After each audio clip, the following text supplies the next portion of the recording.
Hello, happy stampers. This is Kate with Kate's Paper Creations, and I decided to bring to you today another 3D project, which is going to be another box. At least it is today. I came up with my own pattern for this particular little box. It's a milk carton box, and there's lots of them out there, but I just designed my own, so mine might be very similar or it might be a lot different. I don't know. But I also, for my closing, poked a little hole here, and I'm using some of the round and square brads that are in black and white that are in the new mini catalog. This particular paper for this one that I did here is from the beautifully penned 12 by 12 designer series papers that are available in the current celebration catalog, and you can get the package of that for free by placing a $50 order in merchandise. So you might want to think about that, and let me show you how I made this card. I'm going to be attaching, I really liked being able to close it with the brad because then it can be opened and got the things gotten out of it, and it can be then closed back up. It can be regifted to someone else with something new in it. I'm also planning to hang a tag, which you'll see when I make the other one. Okay, so let's get started. You're going to start with a piece of cardstock for your base, and of course it can be any color you choose. I'm using today the polished pink cardstock, and you're going to want to start by cutting it 6.5 by 9.5. So let's open this up and let's get 6.5. Oops, I want to do 6.5 this way. Get my head together here. 6.5 this way. We'll save that for future use. By 9.5 this way. So that's the piece that you're going to start with.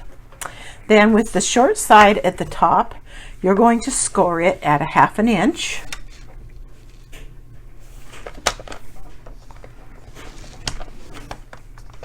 And then I'm going to turn it back around, and I'm keeping the short side at the top. I'm going to score it at 2 1/16, which is that first little line past the 2 mark, and 4 15/16, which is the little mark just before the 5. Then I'm going to turn it so that the long side is at the top, and I'm going to score at 2 1/4.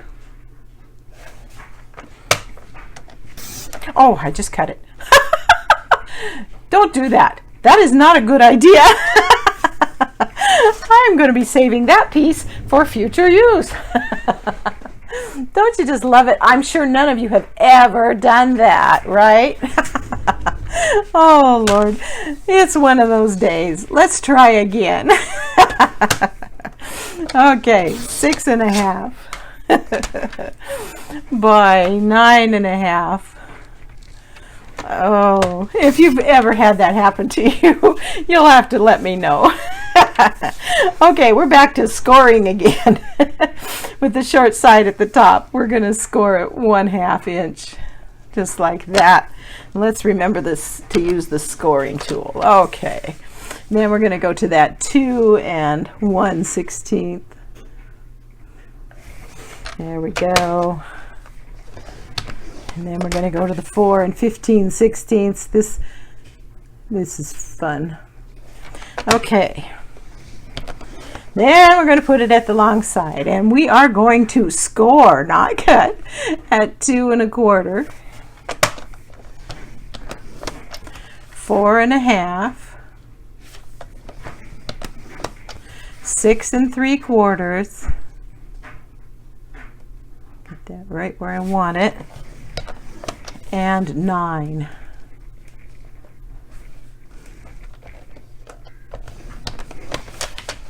Okay, so there's all the cutting for that.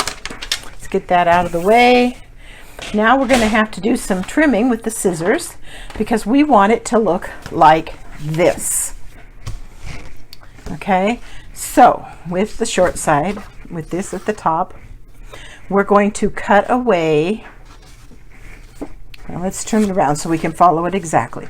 We're going to cut away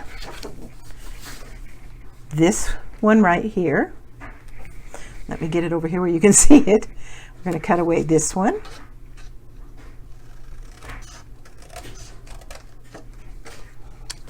And we're going to cut away this one.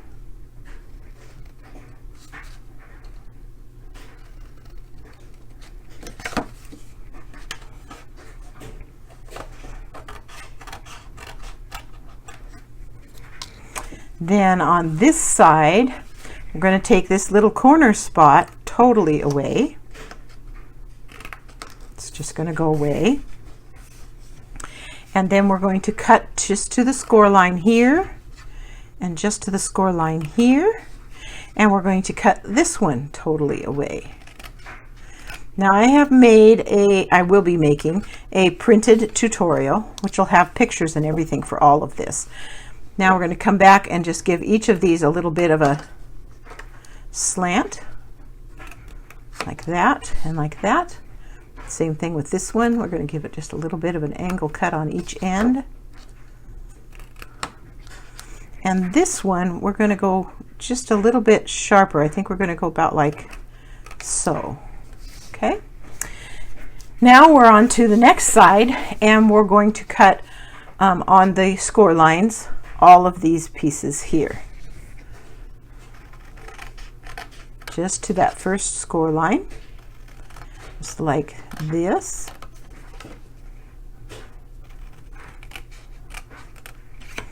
And then every other one, you can see here, the first one and this one. So when we've got this, so it matches, we're gonna take, I get my paper right. Here we go. We're going to take, so this is the same thing. This one is going to get cut in half, get shortened up. And it doesn't have to be exact. You don't have to measure it or anything. Just guess. And then this last one is also going to get cut in half. Okay, there's all the pieces. So now those two things match. You can hopefully see that. Now, you can see on my sample here, there are some lines that I drew here. You're going to come in with a pencil because you want to get the little part that folds in on this part of the box. And to do that, you are going to take your ruler, and these two spots that don't have any tabs, you're going to mark them at the halfway point, which is 1 1/8, because each panel is 2 1/4 inches wide. So you're going to take your pencil and mark the 1 1/8 mark on this one, and the 1 1/8 mark on this one. Okay, and then I also, since this is going to be, we can make this the inside so it won't show, I'm going to put some little marks here on the corners as well, because it makes it easier to see. Because we're going to bring back the paper trimmer, and we are going to line the dot here in the middle with this dot in the corner on the, we're going to line it up with the scoring line or the cutting line or whatever you want to call it. Get this. And it just makes it easier to see. It's probably really hard to see on the camera, but I'm going to lift that up and come back. Okay, and I'm just going to score that angle down to that little corner mark, and you'll be able to see those when I get done. Then I'm going to turn it and line up the top mark and the corner mark again onto the paper trimmer here, and I'm going to score that line. So you can see there's that score mark. Now I'm going to do the other one.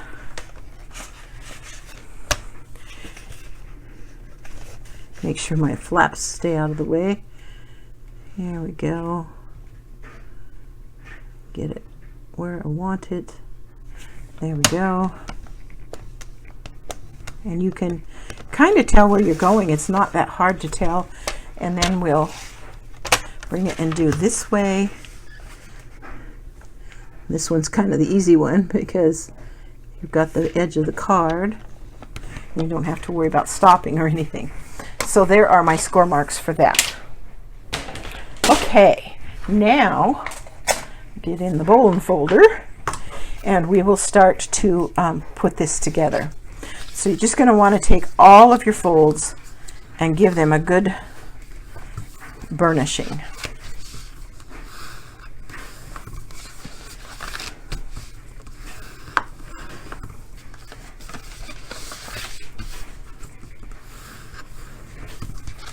And then we got to go this way.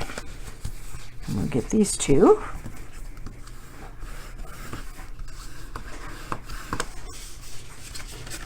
And the next one. And the bottom.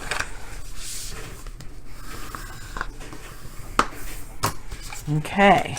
Then you also want to get these, and the way I did that was I just did this. And then folded them, box and all, because it's kind of not going to fold the whole box. So you got to kind of work with it a little bit, but you can do that. It's not that hard to do. And let's get that score line. There we go. And then the last one right here. And those are actually going to go this way when we start putting that box together. But if you give them a good score, they will cooperate. Okay, let's give them a little bit more of a fold. I'm going to fold them again just to give them a little bit extra. There we go. Okay, now we are going to put this together. As I've said in previous videos, when I am making anything 3D, I always use glue. I've been doing three-dimensional projects for over 20 years, and I have tried every type of roll-on adhesive and tear and tape of every kind imaginable, and none of them ever hold for a long time. So when I'm making 3D, I always use glue. Just so you know. My favorite go-to glue is Aleene's Quick Dry Tacky Glue. We'll get some glue down to the tip here. Here we go. And we're just putting glue on those two short flaps. And I'm going to use my finger and make sure it gets clear out to the edge, because I want my seams to be nice and tight and neat. And also, as I've said before, I keep a package of baby wipes so I can keep the sticky off my fingers. Okay, and then when you lay it down, it should just line up perfectly, and it does. Yay, I love it when it works like it's supposed to. Okay, and we're going to give that a second, let it set. And then this is where you're going to want to either stamp or layer with some DSP. So I chose to do the DSP, and I used the same designer series paper that I mentioned when we began. This is the beautifully pinned from the Celebration catalog, and I decided to color it. And I colored it with all different colors. Fresh Freesia, Polished Pink, Pale Papaya, Mango Melody, Gorgeous Grape, and the leaves are all soft succulent. Okay, and of course you can choose whatever colors you want. And then I am going to tell you for the four sides, the four larger sides, you'll need 4 pieces, and they are 2 by 2 5/8, and you need 4 of those. Then for these, that's for these pieces. Then for these 2 top panels, you need 2 pieces, and they are 2 by 1 1/4. And then if you choose to cover your tabs, which I did, you'll need 2 of those, and they are 2 by 3/8. And we're just going to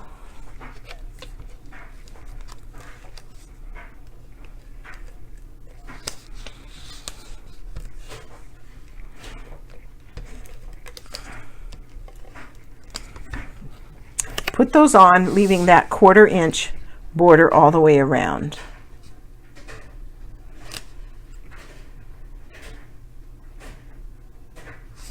just like that. It'll take a minute to do that. I guess this is when you wish you had fast forward on your recording device.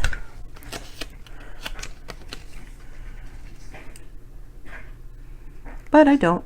So hopefully you'll enjoy this anyway. I don't know where you're living as you watch this. We're still in the middle of a very long hot streak. And I live in a place where we're fortunate enough to most of the time have an irrigation ditch that we can water from, so we don't have to use our city metered water and pay a fortune for it.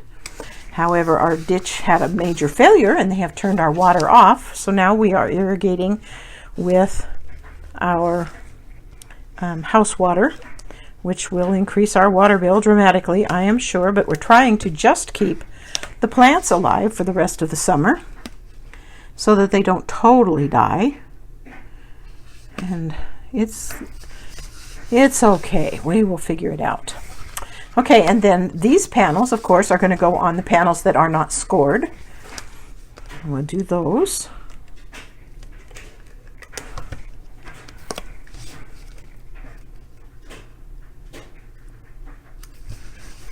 Turn it over and do that one. Oops, don't want to put the adhesive on the wrong side.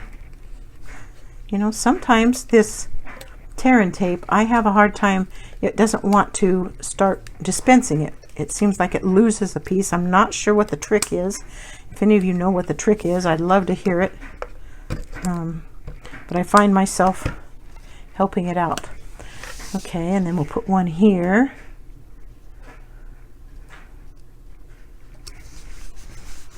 And then these go on these panels here and here.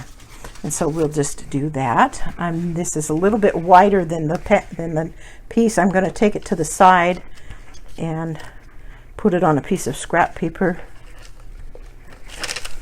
so that I don't get tape on my work surface.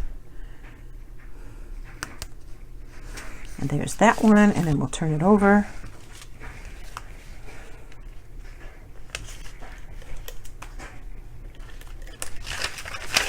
And we'll do this one.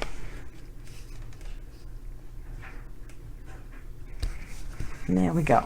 Okay, now we're ready to start assembling the box, and it's actually really quite simple. I'm going to do the bottom of the box here. You've got the two short flaps. They're going to go in first. I'm going to put glue on them.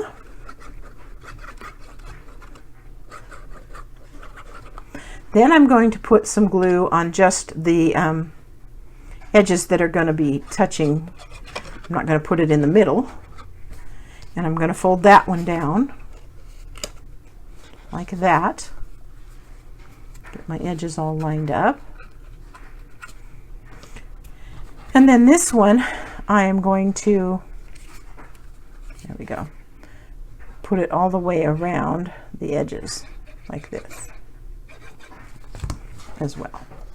And we'll put it on there, then we'll turn it over and press down, and I bring in my ruler or something with a long end and make sure those flaps get pushed down. Sorry if my head got in the way. And put these so that the flaps stay down, and they are staying down just fine.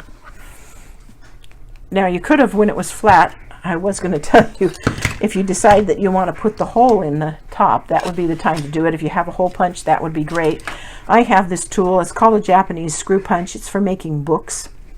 And I've had it for a very long time, and I love this thing. It comes with 6 different tips, and it's full of stuff of all different sizes. And so you can make punch holes. You just want to be sure and have something underneath when you do it. And I am just going to put my box down like this and put one right in the middle like this, and you just push down like that, and there's the hole in it. See it right there? And then I'm going to make sure that I get it lined up. I'm going to put my box down like this, and I can see where I've made the first hole, and I'm going to center over it and put the second one in, or at least make a mark, which I did. And hopefully you can see that. I'm going to just use it to, there's the other mark. And then that's ready for one of those brads. And I'll put one, I've already put a hole in here. And so you could do it with some string, which might be kind of fun. I've got the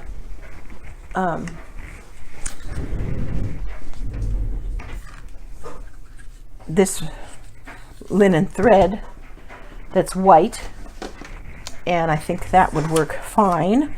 So let's just cut a piece, and we'll do it this way. We'll put it through here.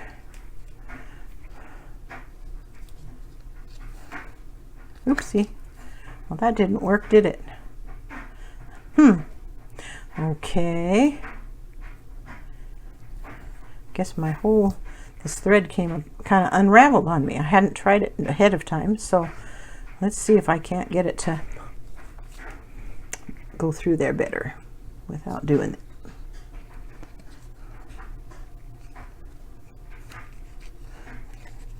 Yeah, messed it up a little bit, but let's see if we can't rescue it. I think we can.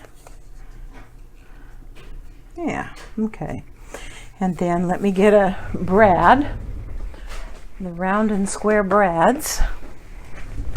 And I'm going to use a black one on this particular box, the square black one. And we'll put it in here. And yeah, that'll work. We'll do that.